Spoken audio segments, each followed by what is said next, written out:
Hello साथियों, good morning, जय श्री कृष्णा। आज अपन बात करते हैं एग्रीकल्चर के अंदर ओल्ड इज गोल्ड पर्सन जैसे पुराने पर्सन कई पेपरों में आए होते हैं जो अपने महत्वपूर्ण होते हैं और हर एग्जाम में बार बार रिपीट भी होते हैं और पूछे भी जाते हैं। तो अपन शुरुआत करते हैं एग्रीकल्चर के से कौन से पर्सन है, एग्रोनॉमी हो या हॉर्टिकल्चर हो या एनिमल हस्बेंड्री हो, अलग अलग पर्सन आते हैं। तो उसमें बात करते हैं कौन से पर्सन है कौन से पर्सन नहीं है। तो अड़ी एजुकेशन प्लेटफॉर्म है अपना, जिसपे अपन एग्रीकल्चर के पर्सन सॉल्व करवाते हैं। तो इसको चैनल को जरूर सब्सक्राइब करें। आइए अपन बात करते हैं। पहला प्रश्न है अपना, किस राज्य में ड्रिप सिंचाई के अंतर्गत स्वाति क्षेत्र माना जाता है? ड्रिप सिंचाई किसको कहते हैं? ड्रिप सिंचाई के अंदर गहरी सिंचाई प्रणाली होती है जिसको अंदर अपने ड्रिप सिंचाई कहते हैं। तो सबसे ज्यादा अपने इसका आंसर माना जाता है कि किस राज्य में ड्रिप सिंचाई के अंतर्गत स्वाति क्षेत्र माना जाता है। ये प्रश्न अपने एग्रीकल्चर असिस्टेंट ऑफिसर 2018 मतलब AAO के अंदर आया हुआ है। तो ये प्रश्न बहुत इंपॉर्टेंट है कि किस राज्य में ड्रिप सिंचाई के अंतर्गत स्वाति क्षेत्र माना जाता है। तो इसमें 4 ऑप्शन है। पहला ऑप्शन है पंजाब, राजस्थान, महाराष्ट्र, आंध्र प्रदेश। तो अपना इसमें आंसर जाता है राजस्थान।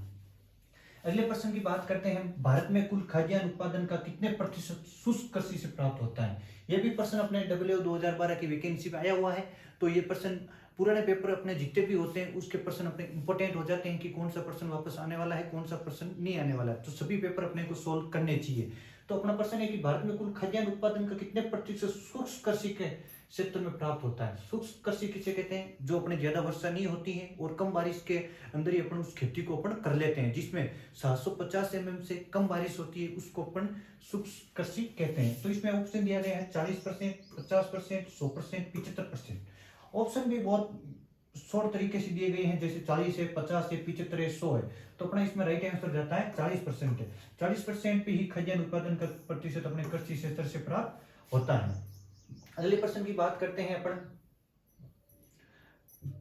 भारत में प्रथम कृषि विज्ञान केंद्र की स्थापना कब व कहां हुई? केवीके अपने बहुत इंपॉर्टेंट एग्रीकल्चर के अंदर होता है। सरकार भी अलग अलग प्रकार के केवीके खोलती है, हर जिले में 1-2 केवीके होता है। तो अपना प्रश्न है कि राजस्थान में प्रथम कृषि विज्ञान केंद्र केवीके अपने कहाँ खोला गया? प्रथम राजस्थान में। और कहाँ इसकी स्थापना हुई? ये प्रश्न अपने AAO 2018 के अंदर आया गया है। तो इसमें अपने ऑप्शन दिए गए हैं फतेहपुर 1976, जोगनेर 1947, पाली 1982, जोधपुर 1980। तो इसमें प्रथम कृषि विज्ञान केंद्र अपने फतेहपुर 1976 में खोला गया था। राजस्थान में प्रथम केवीके अपने फतेहपुर के अंदर खोला गया था। और ये अपने 1976 के अंदर खोला गया। 1976 के अंदर खोला गया। अपन बात करते हैं कि भारत में प्रथम केवीके कब खोला गया। तो भारत में प्रथम केवीके अपने पांडिचेरी में खोला गया, वो 1974 में खोला गया। भारत में प्रथम केवीके अपने 1974 के अंदर खोला गया, जो अपने पांडिचेरी के अंदर खोला गया। कहां खोला गया? पांडिचेरी के अंदर केवीके खोला गया। अगले प्रश्न की अपन बात करते हैं। भारतीय कृषि अनुसंधान संस्थान IARI Indian agriculture research institute का कार्य है। IARI स्थित का पूछे तो अपने भारतीय कृषि अनुसंधान संस्थान नई दिल्ली में स्थित है। कहाँ स्थित है? नई दिल्ली में स्थित है। अपने पूछा इसमें IARI का कार्य क्या? IARI का कार्य क्या होता है? इसमें 4 ऑप्शन है। रिसर्च करना, डिग्री प्रदान करना, A व B दोनों या अकादमिक। अपन ज्यादातर IARI का कार्य रिसर्च करना या डिग्री प्रदान करना नहीं होता है। ICAR का कार्य डिग्री प्रदान करना या रिसर्च करना होता है। IARI का कार्य अपना अकादमिक होता है। कौन सा होता है? अकादमिक होता है। इस प्रश्न में बहुत कंफ्यूजन होता है कि भारतीय कृषि अनुसंधान संस्थान को क्या कार्य होता है। तो अपन इसमें डायरेक्ट ऑप्शन में दे के कर देते हैं रिसर्च प्रदान करना या डिग्री प्रदान करना। ये नहीं होता। IARI का कार्य क्या होता है? अकादमिक होता है। अगले प्रश्न की बात करते हैं अपन। एग्रीकल्चर का पितामह किसे कहा जाता है? Father of agriculture. एग्रोनॉमी का पिता भी अलग होता है, हॉर्टिकल्चर के भी अलग होते हैं, एनिमल हस्बेंड्री के अलग अलग फादर होते हैं। इसमें पूछा गया है एग्रीकल्चर का पितामह किसे कहा जाता है? इसमें 4 MS Swaminathan, Norman Borlaug, William Carey या डॉक्टर बीफी फॉल। तो एग्रीकल्चर का पितामह अपने विलियम कैरी को कहा जाता है। एग्रीकल्चर का फादर ऑफ एग्रीकल्चर तो अपने इसमें क्या ऑप्शन आता है? William Carey. अपन बात करते हैं MS स्वामीनाथन। MS स्वामीनाथन किसको कहा जाता है? तो भारत में हरित क्रांति के जनक MS स्वामीनाथन को कहा जाता है। फादर ऑफ इंडियन रिवोल्यूशन तो अपने इसमें किसको कहते हैं? भारत में हरित क्रांति का जनक MS स्वामीनाथन को कहते हैं। नॉर्मन बोरलॉग, विश्व में हरित क्रांति का जनक नॉर्मन बोरलॉग को कहा जाता है। और डॉक्टर बीपी पाल है, ये अपने इसमें अपन बात करते हैं तो ये आईसीआर के प्रथम महानिदेशक थे। डॉक्टर बीपी पॉल सर अपने आईसीआर के प्रथम महानिदेशक थे। विलियम कैरी को अपने एग्रीकल्चर का पितामह कहा जाता है। एग्रीकल्चर का पितामह कहा जाता है। नॉर्मन बोरलॉग को अपने विश्व में हरित क्रांति, ग्रीन रिवॉल्यूशन का पितामह कहा जाता है। और अपने MS स्वामीनाथन का कहा जाता है भारत में हरित क्रांति का पितामह।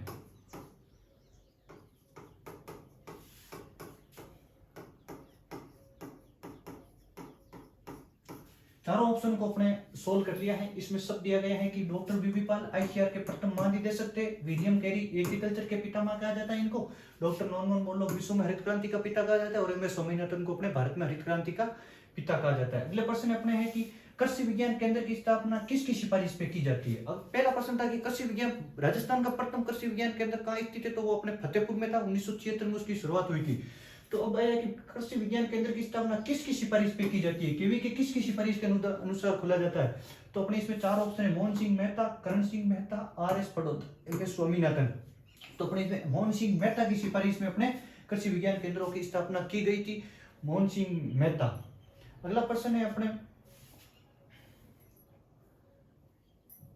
भारत में कृषि इतिहास नामक पुस्तक किसने लिखी थी। भारत में कृषि इतिहास नामक पुस्तक, भारत में अपने बात करते हैं, ये जोधपुर 2018 सुपरवाइजर का पेपर हुआ था जिसने ये प्रश्न दिया कि भारत में कृषि इतिहास नामक पुस्तक किसने लिखी थी। तो भारत में कृषि इतिहास नामक पुस्तक अपने MS रंधावा ने लिखी थी। किसने लिखी थी, MS रंधावा ने लिखी थी।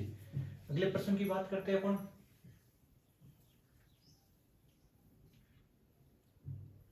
हरित क्रांति। बार बार हरित क्रांति से प्रश्न आते हैं और हर एग्जाम के अंदर आते हैं। तो हरित क्रांति के समय भारत में कौन सी किस्म लाई गई थी, गेहूं की किस्म। हरित क्रांति अपने दो फसलों पे ज्यादा जोर दिया गया था, एक तो चावल था, एक गेहूं था। इसमें से अपन बात करते हैं कि इसमें अलग अलग किस्में आई थी। हरित क्रांति के अंदर अधिक पैदावार वाली किस्में आई थी और रोग प्रतिरोधक भी किस्में आई थी। तो इसमें बात करते हैं कि भारत में हरित क्रांति के समय गेहूं की किस्म लाई गई थी। तो गेहूं की पहला ऑप्शन है अपने सोनारा 64, अजफरन, लरमा राजो, 1 2 3 दोनों। तो लरमा राजो और सोनारा 64, लरमा राजो और सोनारा 64, सोनारा 64 ये दो किस्में गेहूं की थी जो अपने हरित क्रांति के अंदर लाई गई थी। इन किस्मों से क्या हुआ कि हरित क्रांति के अंदर अधिक फसल के पैदावार को बढ़ावा मिला था, रोग प्रतिरोधक क्षमता कम होने लगी थी फसलों के अंदर। इसीलिए अपने दो हरित क्रांति के अंदर गेहूं की दो किस्में थी, लरमा राजू और सोनारा, इनको ज्यादा महत्व दिया गया। अगला प्रश्न है कि शुष्क खेती के कहलाती है जहां वार्षिक वर्षा कम होती है। शुष्क खेती कहलाती है, शुष्क खेती कहलाती है जहां वार्षिक वर्षा 750 mm से कम है। अपने पिछले क्वेश्चन में भी बात करती है कि शुष्क खेती क्या होती है क्या नहीं होती है। तो अपने इसमें ऑप्शन रहता है कि 750 mm से कम वर्षा होती है, वो शुष्क खेती कहलाती है।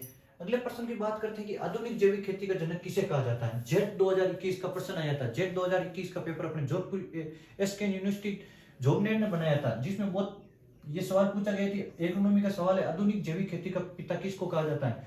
बहुत ही डिफिकल्ट क्वेश्चन था, लेकिन पढ़ने वाले के लिए कोई डिफिकल्ट नहीं होता है। इसमें ऑप्शन दिया गया स्टार्लिंग, अल्बर्ट होवार्ड, आइंस्टीन या डोक्यूचेव।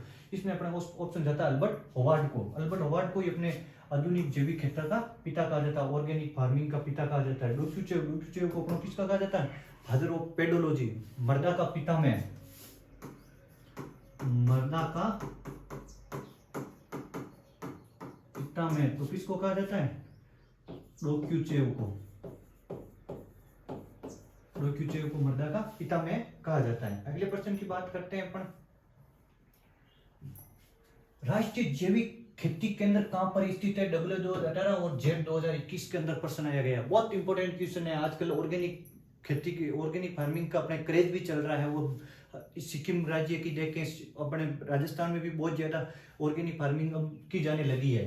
और अपने इसमें देखें कि राष्ट्रीय जैविक केंद्र खेती का केंद्र होता है, ऑर्गेनिक फार्मिंग, जहाँ कोई भी अपने कार्बनिक रसायन यूज में नहीं लिए जाते हैं। खेती में केवल गोबर की खाद या जैविक पदार्थ डाल के ही खेती की जाती है, उसको अपन जैविक खेती कहते हैं। लेकिन इसमें अपने पूछा कि राजस्थान में जैविक खेती का केंद्र कहाँ स्थित है, तो राजस्थान में जैविक खेती का केंद्र अपने गाजियाबाद में स्थित है। ये WO 2018 और जेट 2021 के अंदर प्रश्न पूछा गया है, और पूरी संभावना है कि एग्रीकल्चर सुपरवाइजर 2023 के अंदर आएगा। अगला प्रश्न है अपने इनमें से एक खज्जी खली किसको कहते हैं? जो अपन एक खज्जी खली मतलब जो खा नहीं सकते जानवर, उसको ही पशु पक्षी जो खा नहीं सकते एक खज्जी खली कहलाती है। ये भी WO एग्रीकल्चर असिस्टेंट ऑफिसर 2018 के अंदर पूछा गया सवाल है। इसमें पूछा गया है नीम की खली, महुआ की खली, कुसुम। नीम की खली भी अपने देखते तो खट्टी होती है, महुआ की अरंडी भी खट्टी, महुआ या अरंडी ये दो ऑप्शन है, ये भी खट्टी होती है, कुसुम भी खट्टी होती है। इसमें अपना ऑप्शन जाता है कि उपरोक्त सभी, ये सभी एक खज्जे खली है। क्या सभी एक खज्जे खली है? अगले प्रश्न की बात करते हैं। हरी खाद बनाने के लिए सर्वोत्तम फसल, बहुत इंपोर्टेंट क्वेश्चन है। हरी खाद बनाने के लिए सर्वोत्तम फसल, ये WO 2012 और जेट 2014 के अंदर पूछा गया सवाल है। इसमें क्या है कि हरी खाद अपने को बनाने के लिए सर्वोत्तम फसल, इस चारों से ही अपने हरी खाद बनती है। गंवार हो, लोबिया हो, सनई हो या ढेंचा हो, इन चारों से ही हरी खाद बनती है। तो सबसे सर्वोत्तम पूछा अपने को, सर्वोत्तम अपने किसकी बनती है? ढेंचा की। हरी खाद सर्वोत्तम अपने ढेंचा की बनती है। उसके बाद में अपने गंवार का नंबर आता है। ढेंचा के बाद में गंवार की हरी खाद बनती है। हरी खाद इसके बनने के बाद सनई, और सनई की बनने के बाद लोबिया किसको कहते हैं? चमड़ा को।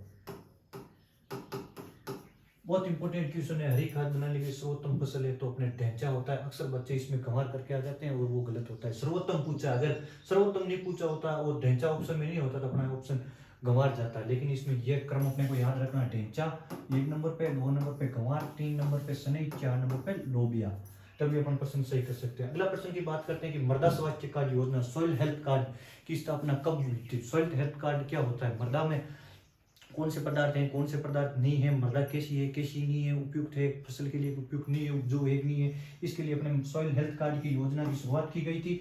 तो अपने सॉइल हेल्थ कार्ड की शुरुआत कब की गई थी? तो 19 जनवरी 2015 सूरतगढ़, 19 फरवरी 2015 बाड़मेर, 19 फरवरी 2015 जोधपुर, 19 फरवरी 2015 गुजरात। इसमें 4 ऑप्शन दिए गए हैं, डेट भी सेम है, केवल स्थान चेंज किया गया है। तो अपना आंसर जाता है इसमें 19 फरवरी 2015 सूरतगढ़, राजस्थान सूरतगढ़ में की गई थी, जहां अपने प्रधानमंत्री नरेंद्र मोदी द्वारा सॉइल हेल्थ कार्ड की स्थापना की गई थी।